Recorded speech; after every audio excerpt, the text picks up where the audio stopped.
Рекстің шаруасы күшті болып жатыр. Молодец, это рек.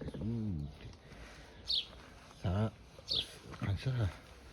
1 сағат, 2 сағат жүрдік па? 1 сағат жарым. 11 километр или 8 километр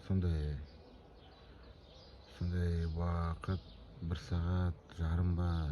Сондай уақытта, короче, қаланың ішінде жүріп, шаршап келді. Ана су бар ғой, шелектегі. Сол шелектегі суны жартыны ішіп қойды ғой. Енді біздер деген сондай болып жатыр қазір. Шөп өсіп отыр, шөп кашет етпейміз. Типа тамақ, короче. Скоро келеді ғой. Так, мынаны алып кетеміз енді. Ежик тұрады ғой скоро. Еж. Кірпік бар ғой бізде шаруақта тұратын. Кірпік па, еркек па, ұрғашаман білмеймін енді.